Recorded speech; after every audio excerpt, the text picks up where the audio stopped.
À toi la gloire, ô ressuscité. À toi la victoire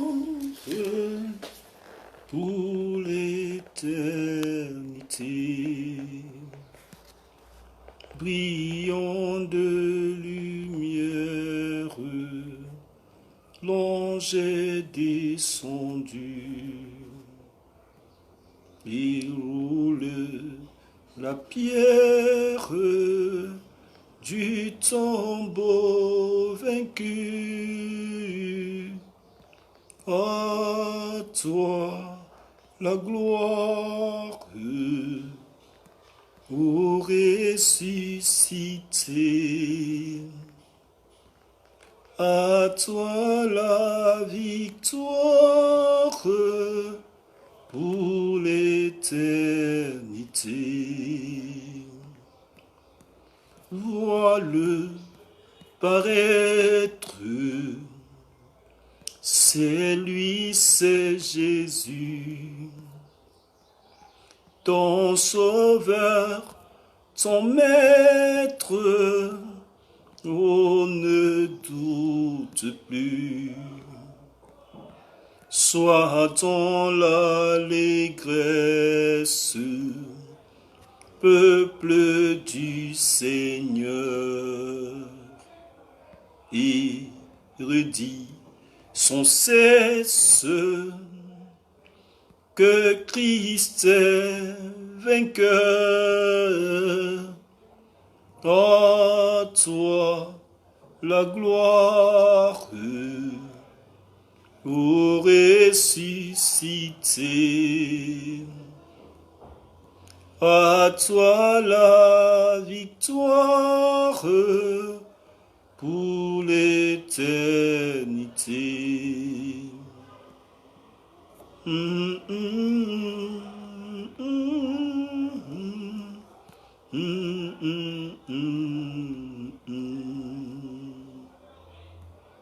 À toi la gloire, ô ressuscité.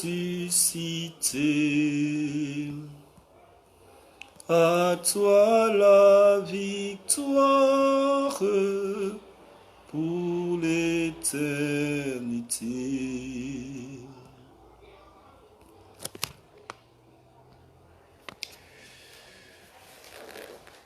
Shalom, shalom, shalom à tous, bien-aimés dans le Seigneur. Shalom à toi, ma fille Dani. Que Dieu te bénisse pour ta ponctualité. Invite tes amis, invitez vos amis pour ce temps que nous allons avoir maintenant, ce temps de partage dans cette continuité de ce programme que nous avons sur les réalités du monde spirituel. Ce matin, nous allons parler de la communion avec l'Esprit de Dieu. Simplement un aspect de la communion avec l'Esprit de Dieu, de la vie avec l'Esprit de Dieu. Parce que nous avons constaté aussi à l'intérieur de l'Église que plusieurs chrétiens restent toujours dans la même situation. Ils ont toujours les mêmes problèmes spirituels. Leur vie est toujours exposée à la volonté de l'ennemi qui les terrasse, qui les maltraite, qui les malmène, malgré qu'ils soient à l'intérieur de l'Église au quotidien. Ce matin, nous allons encore discuter sur un aspect de la communion spirituelle. Nous sommes dans un monde spirituel, nous qui disons être dans l'Église. L'Église est une entité spirituelle. Qu'on le veuille, qu'on ne le veuille pas, la vie à l'intérieur de l'Église n'est pas une affaire de chair, c'est une affaire d'esprit. Parce que c'est le lieu de rencontre avec un Dieu qui n'est pas physiquement palpable, mais qui est esprit. Comment donc arriver à vivre dans ce milieu spirituel en étant à l'abri des conséquences des œuvres de la chair? C'est de ça que nous allons essayer de discuter avec un seul texte biblique. Et aujourd'hui, nous allons lire le texte ce matin. Puisque le matin, dans ce périple, nous parlons des généralités, nous demeurerons dans un seul texte. Et dans ce texte-là, nous irons verset par verset pour essayer de voir un peu quels sont les problèmes qui minent la vie des chrétiens et qui les maintiennent toujours dans les mêmes situations spirituelles malgré qu'ils soient à l'intérieur de l'église et qu'ils prient tous les jours. Le texte que je nous invite à partager ce matin est tiré de l'épître de Paul aux Romains, le chapitre 8. C'est un texte très passionnant. D'entrée, il y a un verset qui est introduit et qui est souvent interprété n'importe comment. Ça va être très blessant ce matin et très choquant ce matin. Mais quand on parle de la vie spirituelle, il faut que les gens sachent réellement ce que c'est. Que les gens comprennent réellement de quoi il s'agit, ce qu'il en est.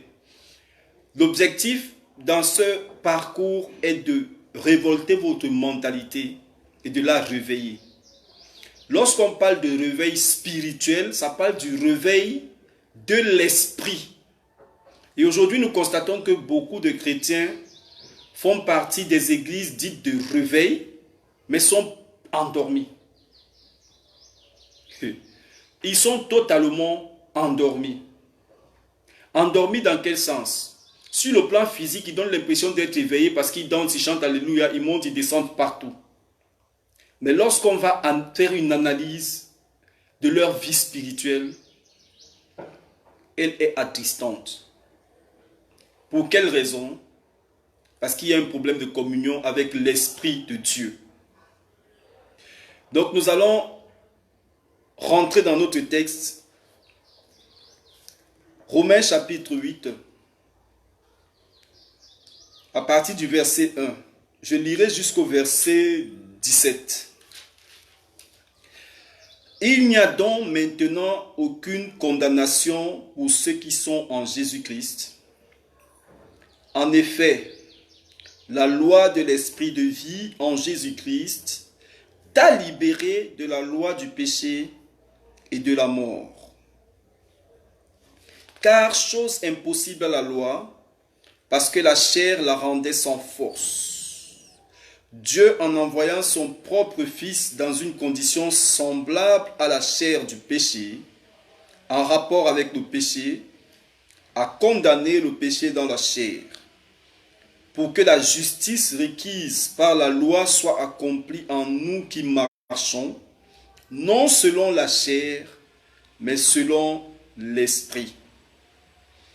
En effet, ceux qui sont sous l'emprise de la chair s'accordent aux tendances de la chair, tandis que ceux qui sont sous l'emprise de l'esprit s'accordent aux tendances de l'esprit.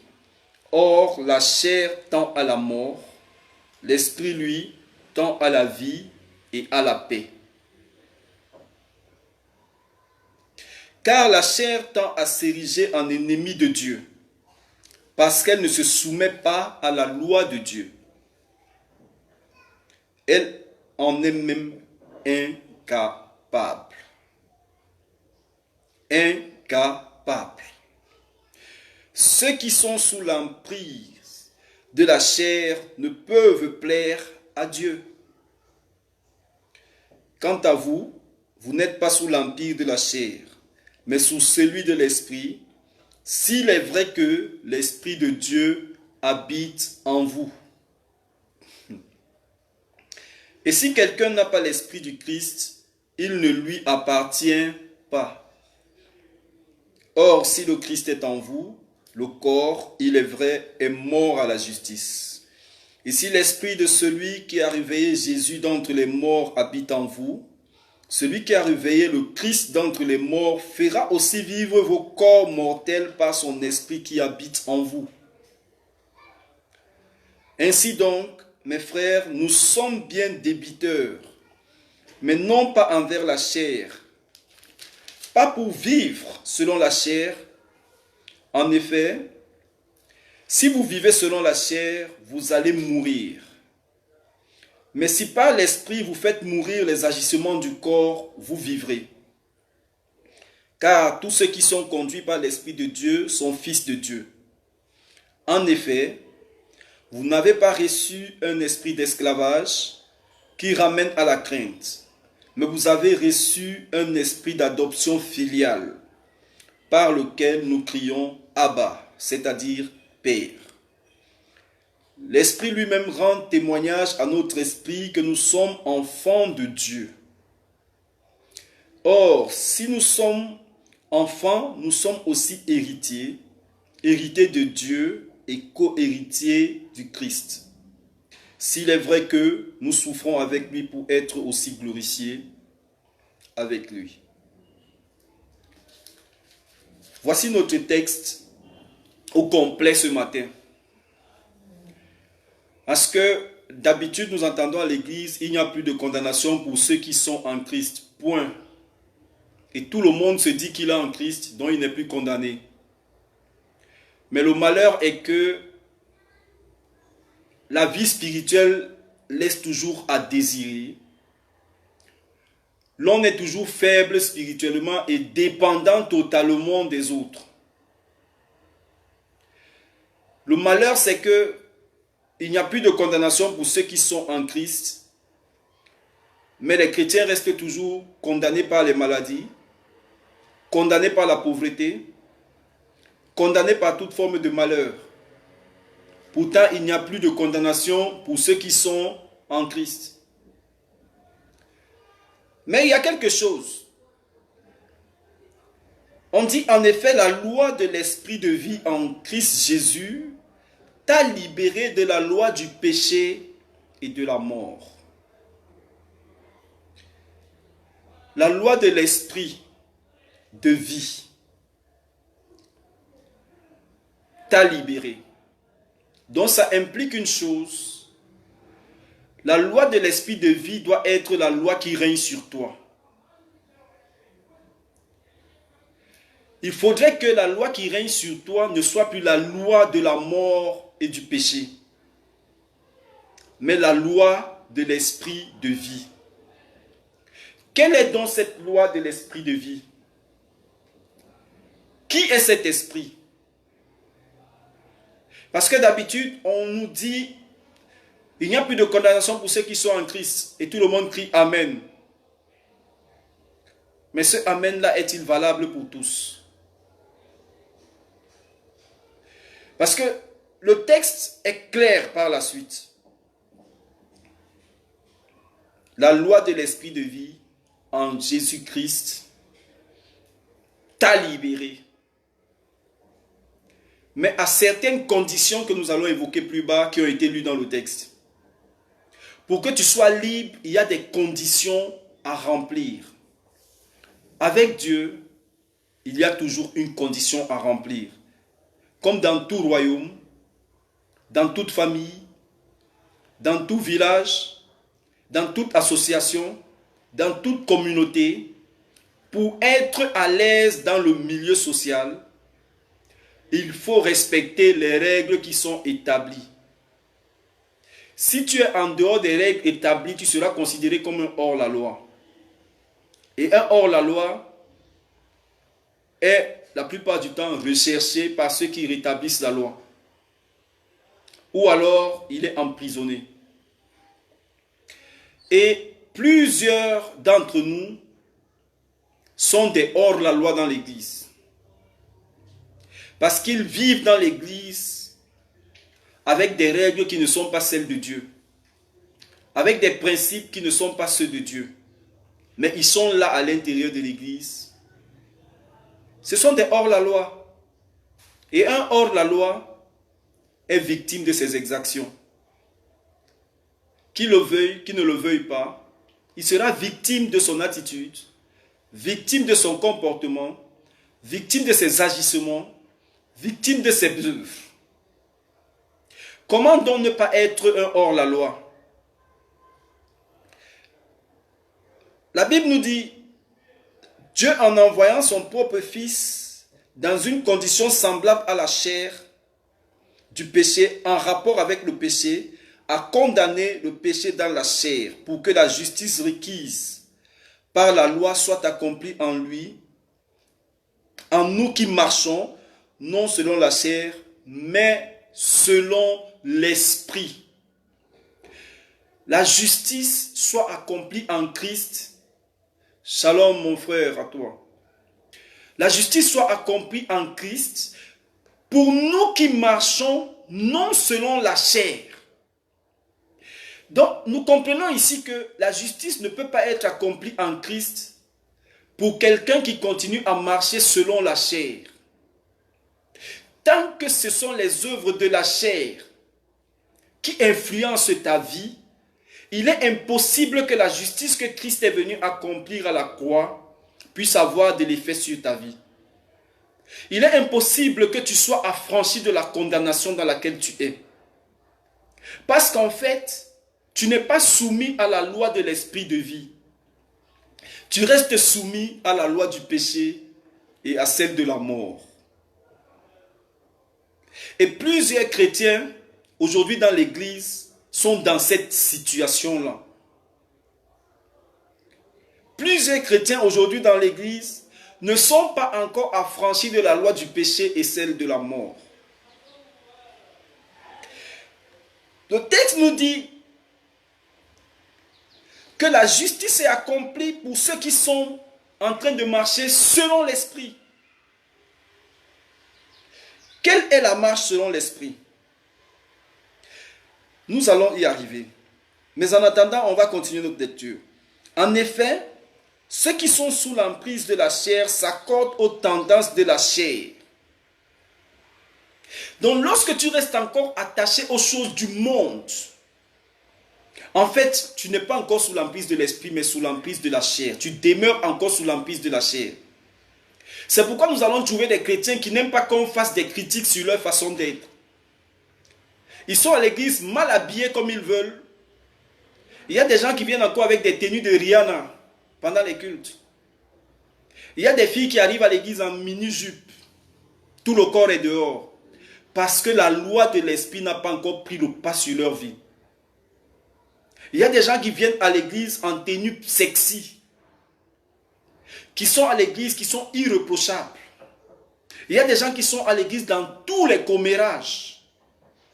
Ils viennent à l'église avec leur esprit de dehors pour venir le transporter dans le milieu ecclésial. Il y a des chrétiens qui n'ont pas encore quitté la drogue. Il y a des chrétiens qui n'ont pas encore quitté l'alcoolisme. Il y a des chrétiens qui n'ont pas encore quitté la prostitution. Il y a des chrétiens qui n'ont pas encore quitté le mensonge, le vol, l'escroquerie et tout ce que ça comporte. C'est parce que la loi de l'esprit de vie n'a pas encore pris le pas sur eux. Ils sont encore sous l'empire de la chair. Il y a des chrétiens qui sont toujours jaloux, remplis de haine, orgueilleux, ambitieux au détriment des autres, prêts à détruire pour avancer, prêts à tuer pour avancer. C'est parce qu'ils n'ont pas encore accepté la loi de l'esprit de vie. Ils sont encore sous l'empire de la chair. Il y a des chrétiens qui vivent n'importe comment. Chrétiens à l'église, criminels à l'extérieur.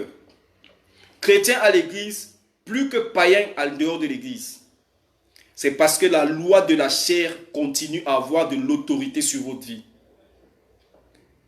Nous sommes ici en train de parler de cette chose-là qui donne autorité au diable.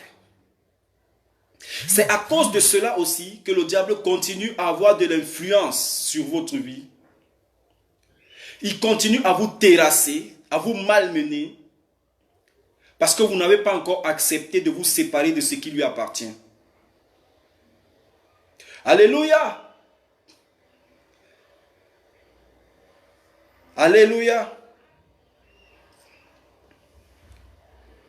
En effet, ceux qui sont sous l'emprise de la chair s'accordent aux tendances de la chair, tandis que ceux qui sont sous l'emprise de l'esprit s'accordent aux tendances de l'esprit. Si tu acceptes que l'esprit conduise ta vie, tu ne seras plus attiré par les choses du monde. Tu ne seras plus attiré par la prostitution. Tu ne seras plus attiré par le mensonge. Tu ne seras plus attiré par le vol. Tu ne seras plus attiré par l'escroquerie. Mais tu feras tout pour plaire non pas aux hommes, mais à Dieu. Voilà le véritable problème. Nous sommes chrétiens, nous entendons les prédications chaque jour. Mais les prédications qui nous plaisent sont celles qui nous confortent dans notre position pécheresse. Lorsque quelqu'un nous parle de la vérité qui peut nous amener à quitter le péché, cette prédication ne rentre pas parce qu'il n'y a pas de sémence de vérité en nous. Nous sommes encore sous l'empire de la chair. L'empire de l'esprit vient établir la semence de la vérité en nous et notre communion sera celle de la vérité à la vérité. Mais si nous restons encore des chrétiens qui n'écoutons pas la vérité de Christ, qui aimons les fables, la manipulation, nous préférons courir derrière des gens qui nous font des promesses fallacieuses et des promesses qui n'aboutissent jamais, mais puisqu'elles nous confortent dans notre désir charnel d'être satisfaits dans le monde, nous courons. La loi de l'esprit de vie n'a pas encore pris autorité sur nous. Il faut rechercher à ce que la loi de l'esprit de vie prenne autorité sur notre vie. Plus loin, il dit, or la chair tend à la mort. Et il y a des gens qui vivent et ils se disent, lorsque tu viens leur dire, ma soeur, ce que tu fais là est dangereux pour ta vie. Mon frère, ce que tu fais là est dangereux pour ta vie. Il te dit, tout le monde mourra.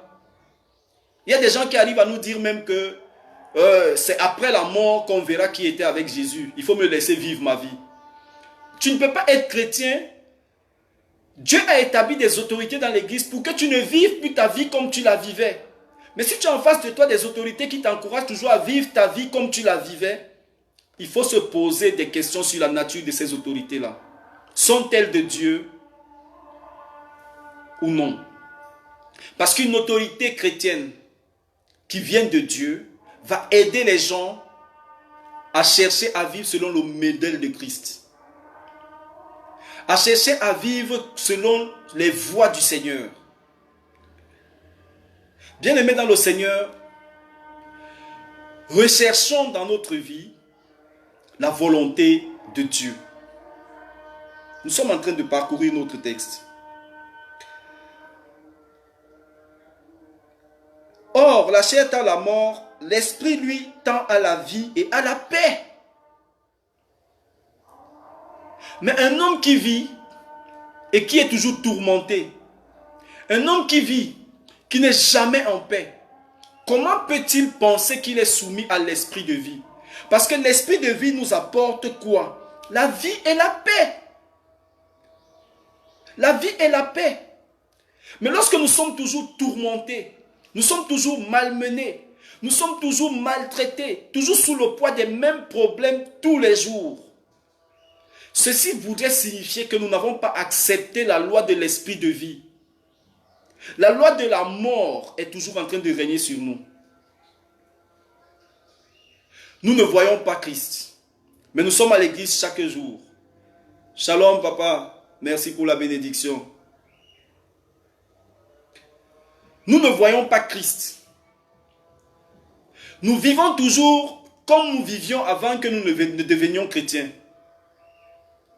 Le même comportement, conséquence, les mêmes difficultés. Les mêmes attitudes, conséquence, les mêmes problèmes spirituels. La même vie, conséquence, les mêmes conséquences qu'avant notre conversion. Si réellement nous sommes convertis. Si nous ne sommes pas devenus chrétiens parce que à un moment donné, on était malade, nous avons parcouru tous les marabouts, tous les féticheurs, tous les hôpitaux, ça n'a pas marché. Et on s'est dit, bon, on nous a dit que le pasteur qui est au coin là, il prie beaucoup. Je vais un peu aller à l'église. Et nous avons accepté des fois le baptême parce que le pasteur nous a dit, il faut donner ta vie à Jésus, Dieu, il va te guérir. À ce moment, tu donnes ta vie à Jésus pour être guéri.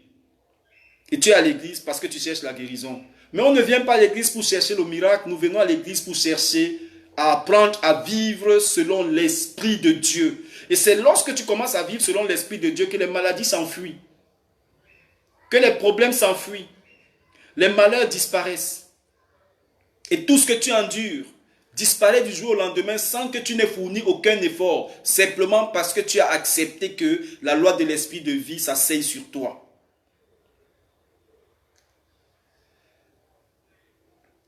La Bible dit, la chair tend à s'ériger en ennemi de Dieu. Donc toutes les œuvres de la chair font de toi un ennemi de Dieu. Parce que la chair est ennemie de Dieu. Et si tu es attaché à ce qui est ennemi de Dieu, toi-même tu le deviens, bien qu'étant membre de l'Église. Et il y a plusieurs membres de l'Église qui sont des ennemis de Dieu. Ça veut dire votre présence à l'Église même, c'est-à-dire, elle choque tellement Dieu que votre situation s'empire au quotidien. Parce que vous venez dans sa présence, non pas pour accomplir ses œuvres, mais pour continuer à marcher selon les œuvres de la chair. C'est choquant. La chair tend à s'ériger en ennemi de Dieu parce qu'elle ne se soumet pas à la loi de Dieu. Tu ne peux pas vivre à l'intérieur de l'Église et tu n'es pas soumis à la loi de Dieu. Dieu a ses principes, il a ses règles. Bien-aimés dans le Seigneur, excusez-moi de le dire, beaucoup de personnes ont trompé et manipulé longtemps le peuple de Dieu. Il est temps que vous alliez un peu dans votre Bible. Prenez et lisez. Recherchez à comprendre la loi de Dieu et demandez à Dieu de vous l'expliquer. Si ce que moi-même je vous dis là ce matin ne vient pas de Dieu, vous le saurez. Vous le saurez. Mais aujourd'hui, les chrétiens ne lisent plus leurs écritures. Ils ne lisent plus le livre que Dieu leur a donné. Mais vous allez dans vos écoles. Lorsque vous arrivez pour étudier quelque part, s'il y a des mathématiques à étudier, on vous donne un livre sur lequel vous devez vous appuyer pour apprendre les mathématiques. Mais vous voulez vivre dans la loi de Dieu sans utiliser le livre qui transporte cette loi. C'est impossible. C'est pourquoi plusieurs chrétiens demeurent toujours dans cet état où la chair influence leur vie. Ils n'arrivent pas à rentrer dans la communion avec l'Esprit et ils n'arrivent pas à vivre selon la loi de l'Esprit de Dieu. Parce qu'ils ne connaissent même pas cette loi. Ils sont ignorants totalement de cette loi. Et malheureusement, certains manipulateurs vous entraînent encore plus loin de Dieu parce qu'ils savent que vous êtes ignorant de ce que Dieu a dit et ils viennent vous chanter des fables pour vous entraîner à tomber encore plus dans le péché. La chair tend à s'ériger en ennemi de Dieu parce qu'elle ne se soumet pas à la loi de Dieu. Elle en est même incapable. Donc il nous dit, le texte nous dit ici que la chair est incapable de se soumettre à la loi de Dieu. Parce que la chair est attachée aux choses du monde. Donc elle ne peut pas obéir à Dieu. Quel que soit ce que Dieu a établi, la chair est dans l'incapacité de pouvoir y obéir. Alléluia. D'où il est important de chercher à se séparer de la chair. Ceux qui sont sous l'empire de la chair ne peuvent pas plaire à Dieu. Tu ne peux pas plaire à Dieu tant que tu laisses la chair influencer ta vie. Tant que tu laisses la chair te dominer. Tu plais à la chair. Et la chair qui est ennemie de Dieu ne plaît pas à Dieu. Du coup, toi aussi, tu ne peux pas plaire à Dieu. Alléluia. Nous ne pouvons pas nous prévaloir d'être chrétiens et nous continuons à vouloir plaire au monde. Nous parlons des réalités du monde spirituel. La vie à l'intérieur du monde spirituel. De quel monde spirituel s'agit-il ici? De l'Église. La réalité, c'est que vous ne pouvez pas vivre à l'intérieur de l'Église avec les œuvres du monde et dire que vous êtes de Dieu. Il est impossible. La Bible est claire. Ceux qui sont sous l'empire de la chair ne peuvent plaire à Dieu. Et si tu ne plais pas à Dieu, c'est compliqué. Quant à vous, voilà comment nous devons vivre maintenant, nous qui prétendons être sous l'empire de l'esprit. Quant à vous, vous n'êtes pas sous l'empire de la chair. Ça parle des chrétiens maintenant. mais sous celui de l'Esprit, s'il est vrai que l'Esprit de Dieu habite en vous. Je vais dire quelque chose qui va choquer. Dans le livre d'Apocalypse, chapitre 3, au verset 20, la parole qui est attribuée à Jésus est la suivante. Je me tiens à la porte et je frappe. Si tu ouvres, j'entrerai, je souperai avec toi et toi avec moi. Bon, j'ai paraphrasé. Ce n'est pas exactement ce qui est écrit. C'est pour pouvoir vous expliquer un peu de quoi il s'agit ici. Parce qu'on dit si réellement l'Esprit de Dieu habite en vous. Lorsque Jésus vient vers toi et que tu dis je veux accepter Jésus dans ma vie, qu'est-ce qui se passe? Jésus vient, il frappe à la porte de ta vie. Le diable existe-t-il? Je peux dire oui. Si vous voulez plus d'informations, vous pourrez me contacter inbox, nous en discuterons. Là, nous sommes en train de parler d'un autre thème. Je ne peux pas sortir de ce thème pour l'instant. Que Dieu vous bénisse, Monsieur Baudot de Doul. Vous pourrez me contacter inbox, nous parlerons nous répondrons, nous essayerons d'apporter des éléments de réponse à votre question. Que Dieu vous bénisse. Donc, pour revenir à notre texte, si réellement l'Esprit de Dieu habite en vous, ça veut dire lorsque Jésus vient, il frappe. Vous êtes déjà à l'intérieur de l'église. Mais à l'intérieur de l'église, il y a plusieurs chrétiens. Jésus est encore à la porte de leur vie, il est en train de frapper. Parce que Jésus dit, si quelqu'un ouvre, ouvrir c'est quoi? C'est disposer ton cœur à obéir à la loi de Jésus. C'est pourquoi Paul dit ici, si réellement l'Esprit de Dieu habite en vous, parce qu'il y a plusieurs chrétiens en qui l'Esprit de Dieu n'habite pas. Il y a plusieurs personnes qui sont à l'église, mais Jésus est encore en train de frapper à la porte. Ils n'ont pas encore ouvert. Jésus ne fait que frapper. Ils n'ont pas encore ouvert. Parce qu'ils n'ont pas encore accepté de laisser la loi de leur vie ancienne pour accepter la loi de la nouvelle vie à laquelle ils aspirent. Et tant que tu ne l'as pas accepté, l'Esprit de Dieu ne peut pas vivre en toi. Parce que l'Esprit de Dieu ne demeure pas dans un corps souillé par le péché. L'Esprit de Dieu ne demeure pas dans un corps souillé par le mal. Il faut quitter le mal pour que Dieu vienne vivre en toi. Il faut abandonner ta vie à Jésus pour qu'il prenne l'autorité sur toi. Mais il y a plusieurs chrétiens qui ont dit, Seigneur Jésus, je t'accepte comme Seigneur dans ma vie, mais ils n'ont pas encore accepté l'autorité et le règne de Dieu sur leur vie. Dans la prière que Jésus nous apprend de notre Père, il dit à un moment donné, que ton règne vienne, que ta volonté se fasse. Et il y a plusieurs chrétiens qui n'ont jamais accepté que le règne de Jésus vienne et que sa volonté se fasse sur leur vie.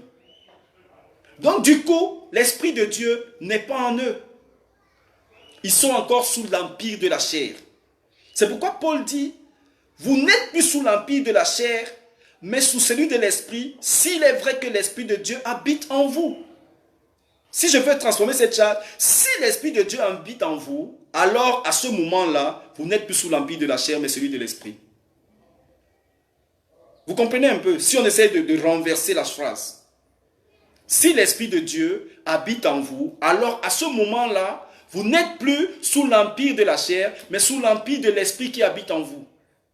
Mais est-ce que l'Esprit de Dieu habite réellement en toi, mon frère qui m'écoute, ou ma soeur qui m'écoute?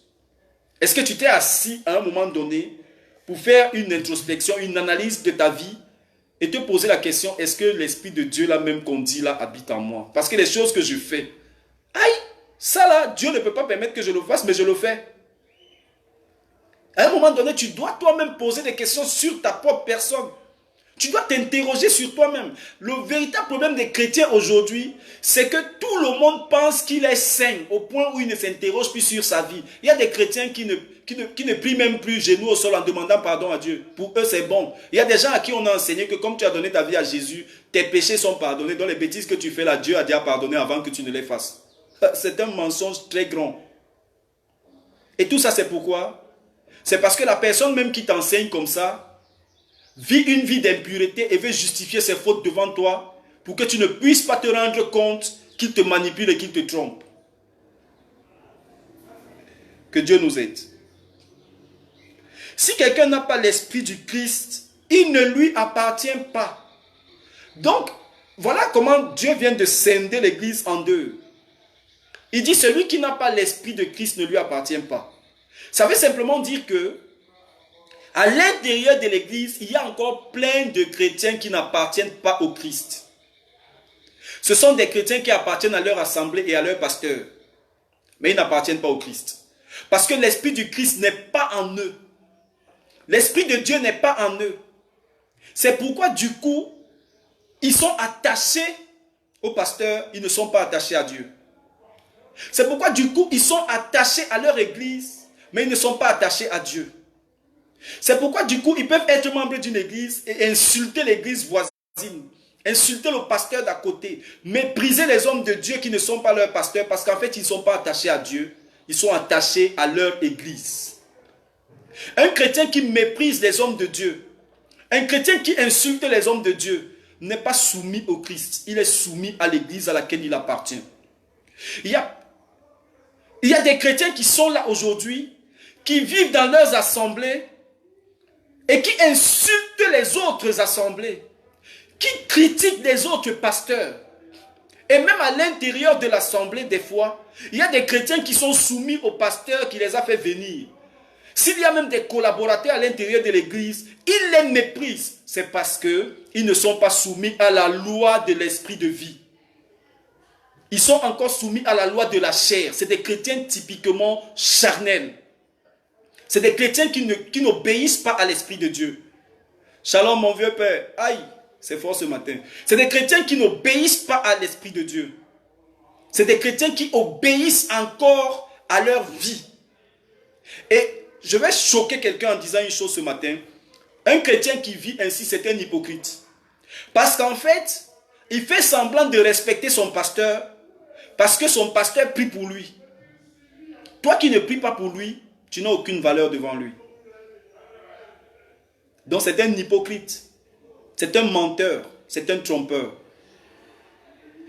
Pour quelle raison? Parce que la loi de l'esprit de vie n'est pas encore en lui. Il est encore attaché à la loi de la chair. Or, si le Christ est en vous, le corps, il est vrai, est mort à cause du péché, mais l'esprit est vie à cause de la justice. Est-ce que nous comprenons? Si le Christ est en toi, ce corps-là, il est mort. Mais tu vis, parce que l'esprit en toi reste vie. Et quelle est la vie que tu vas mener? Tu vas te rendre compte que tu es transformé sans faire des efforts. Parce que tu as laissé le Christ vivre en toi. Tu as laissé l'esprit de Christ vivre en toi. Parce que lorsque l'esprit de Christ vient s'asseoir sur ta vie, vient faire asseoir son autorité sur ta vie, il te conduit, il t'enseigne, il te transforme, il t'édifie et il t'oriente vers les voies de Dieu. Mais es-tu un chrétien charnel ou spirituel? Ou alors es-tu un chrétien qui vit sous l'empire de la chair ou sous l'empire de l'esprit?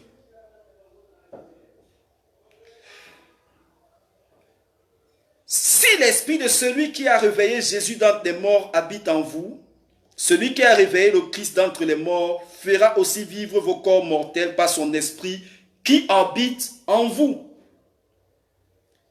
Donc, si réellement l'esprit de Jésus, l'esprit de Dieu, celui qui a ressuscité Jésus d'entre les morts, habite en toi, il te libère de la mort spirituelle. Tant que tu demeures spirituellement mort, l'esprit n'est pas encore venu te ressusciter de la mort spirituelle. En fait, ici, ça ne parle pas de la mort physique, mais ça parle de la mort spirituelle. Il y a plusieurs personnes qui ont une vie morte.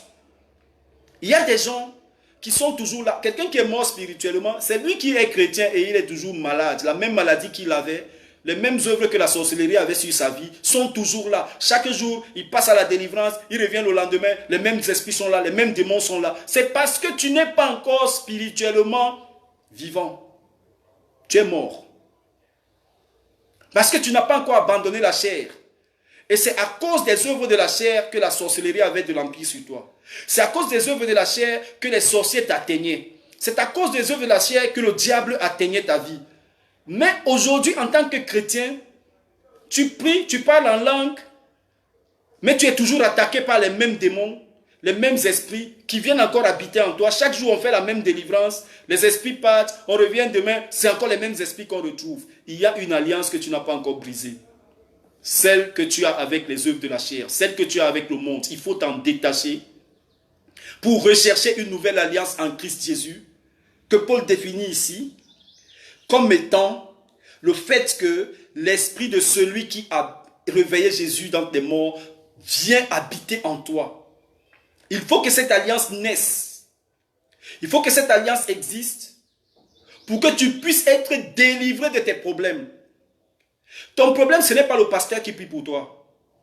Ton problème, ce n'est pas tous les hommes de Dieu que tu as rencontrés.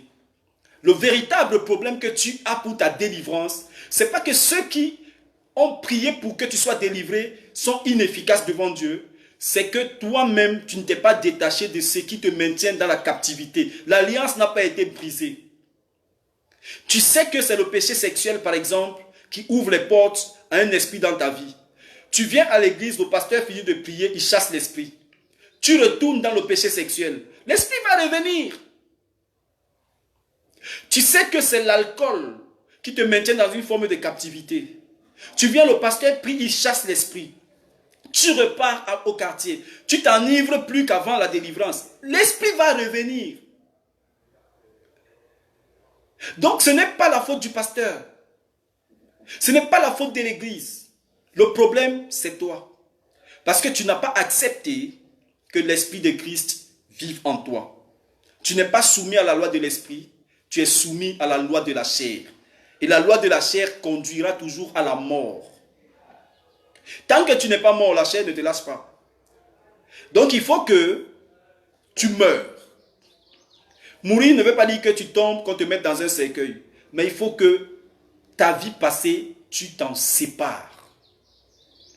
Il faut te séparer de ton passé.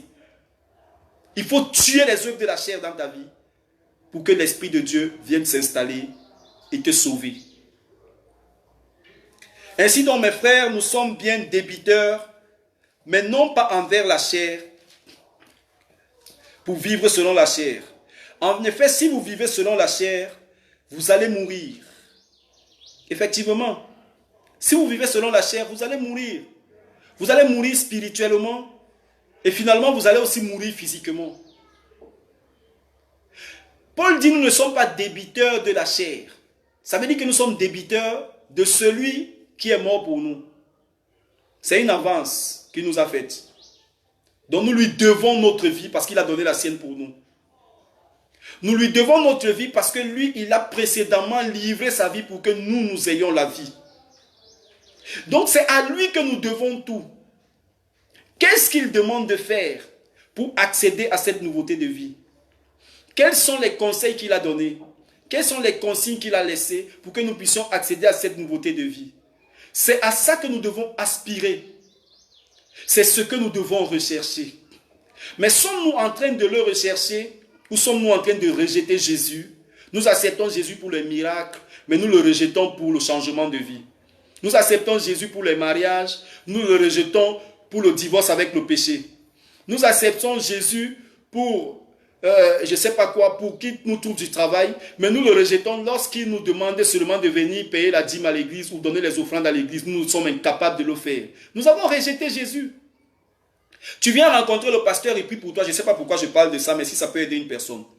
Tu viens rencontrer les pasteurs tous les jours pour qu'on prie pour toi. Tu trouves du travail. Après avoir trouvé du travail, tu es incapable de prendre même une offrande pour venir donner à l'église pour l'avancement de l'œuvre de Dieu. Il y a des gens qui ne soutiennent pas les églises. Mais tous les jours, ils sont au pied des pasteurs pour qu'on prie pour eux, pour leur délivrance, pour qu'on prie pour eux, pour que leur travail soit consolidé, pour qu'on prie pour eux parce qu'ils sont combattus au lieu du travail. Mon frère, tu es combattu au lieu du travail parce que tu combats Dieu dans tes finances. Je ne sais pas pourquoi je parle de ça. Mais si c'est pour aider une personne, gloire à Dieu. Tu es combattu là où tu travailles parce que dans ta vie financière, tu combats Dieu. Dieu, dans le livre de Malachie, je crois, au verset 6 du chapitre 3, il traite tous ceux qui le combattent financièrement de voleurs. Je vous conseille d'aller lire Malachie chapitre 3 à partir du verset 6 en descendant. Il dit, vous êtes des voleurs. Vous pour qui j'opère des miracles. Et vous êtes incapables d'être reconnaissants. Et il y a plein de chrétiens comme ça qui sont à l'église. Ils travaillent, ils ne soutiennent pas l'église. Ils travaillent et ils ne soutiennent pas l'église. Tous les jours, ils sont au pied du pasteur. Le pasteur prie pour moi. Vraiment, mon travail, là, il y a une soeur là qui me menace au travail. Il y a un homme là qui est contre moi au travail. Le pasteur s'évertue, il prie. Il se prive de son sommeil. Parfois, on l'appelle à 1h du matin. On l'appelle à 2h du matin. Il ne dort pas tranquille. Sa femme n'est pas en paix parce que son mari est toujours au téléphone pour prier. Son mari est toujours là. Mais le jour où le salaire tombe, il y a des chrétiens qui viennent par l'église le dernier dimanche et le premier dimanche du mois. Ils sont là tout le reste du temps. Quand la fin du mois arrive, ils ne viennent plus à l'église. Quand le mois est avancé, ils reviennent prier pour qu'ils ne perdent pas leur travail. Parce que comme ils n'ont pas obéi à Dieu, les menaces ont commencé au lieu du travail. Ils sont obligés de revenir à l'église. Et ils ne disent pas pourquoi ils sont là. C'est des hypocrites. C'est parce que vous n'êtes pas soumis à la loi de l'esprit. Parce que celui qui est soumis au Seigneur va faire des œuvres de Dieu. Vous êtes encore soumis aux œuvres de la chair, qui vous impose une gestion du salaire selon le monde, qui vous impose une gestion de vos revenus selon le monde. Parce que la chair a ses désirs. Mais la Bible nous dit que l'esprit aussi a les siens. Et les désirs de l'esprit, c'est de privilégier Dieu en toutes choses.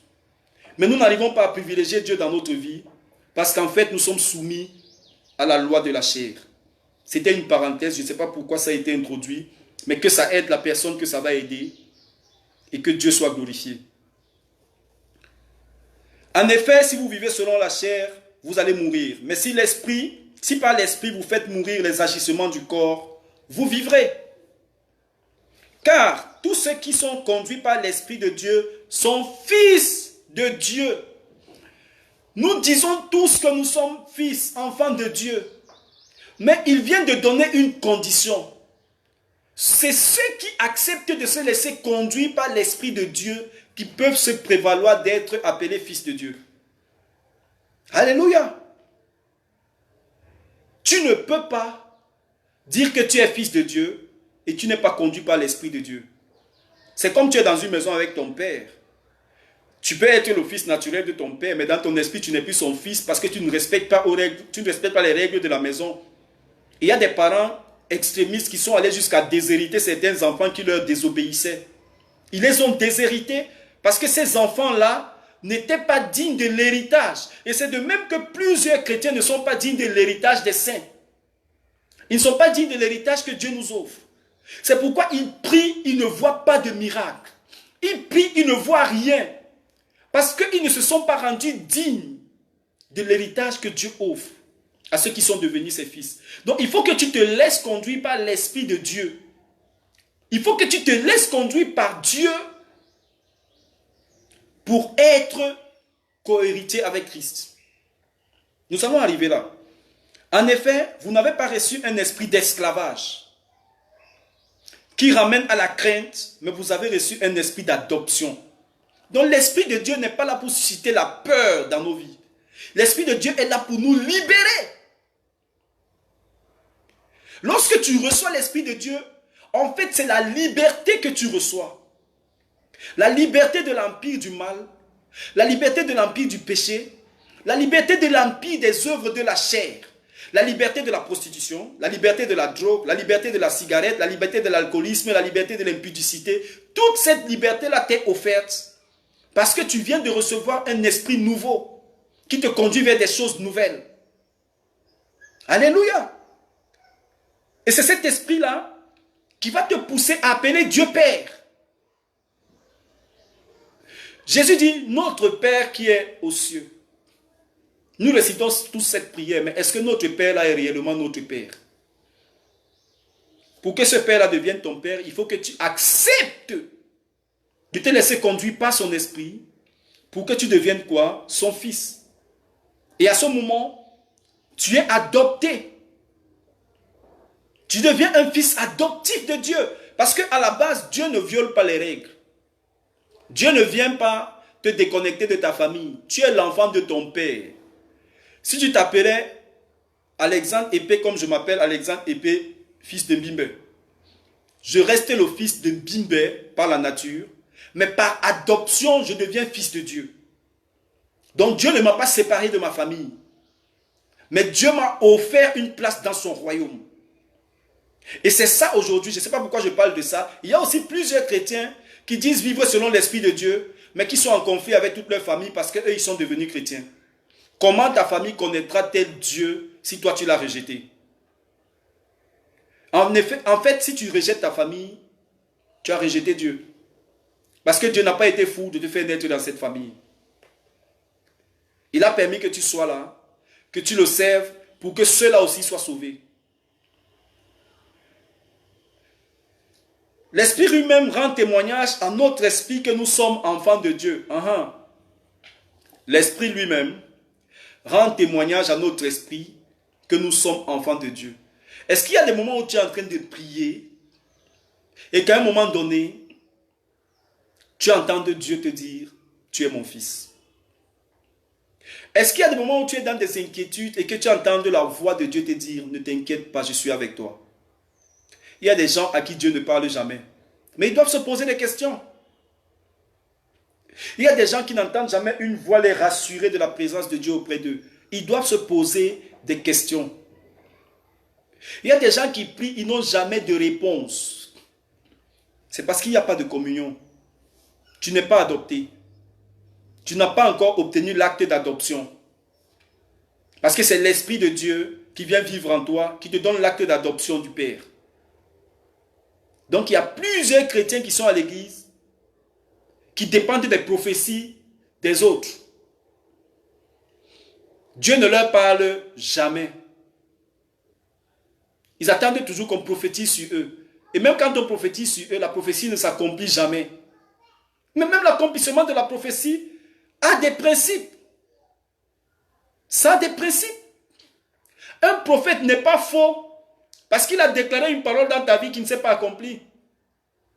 Si un prophète déclare une parole dans ta vie et qu'elle ne s'accomplit pas, je ne dis pas qu'il n'y a pas de faux prophètes, il y en a.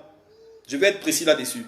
Mais si un prophète, un vrai, déclare une parole dans ta vie, elle ne s'accomplit pas, pose-toi la question de savoir pourquoi cette parole était si précise, est cadrée avec mes ambitions et elle ne s'est pas accomplie.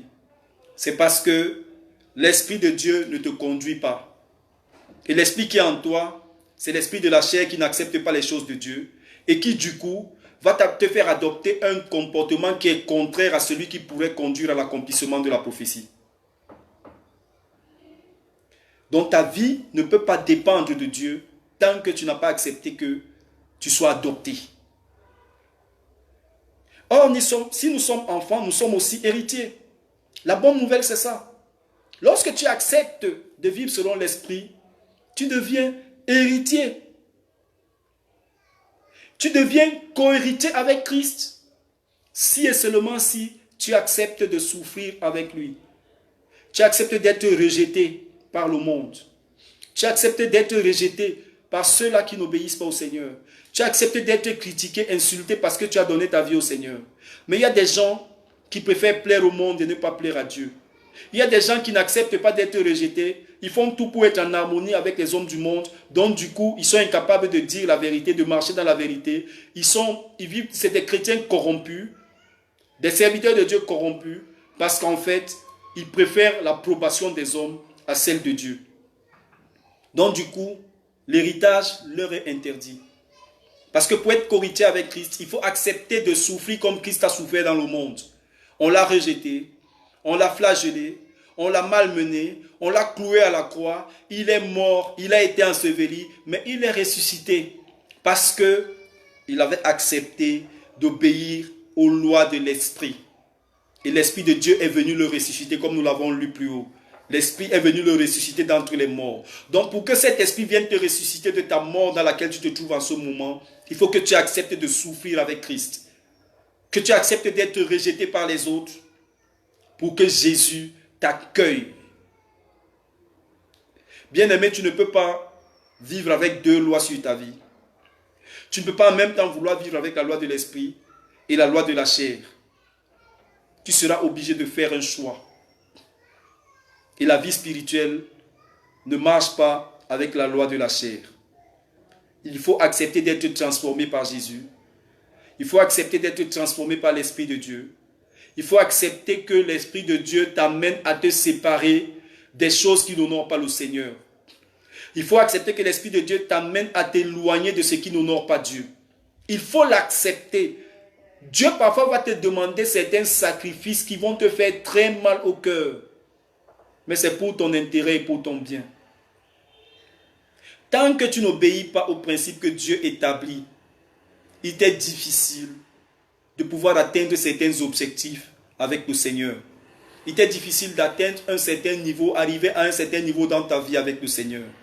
Il faut se priver des plaisirs de la chair.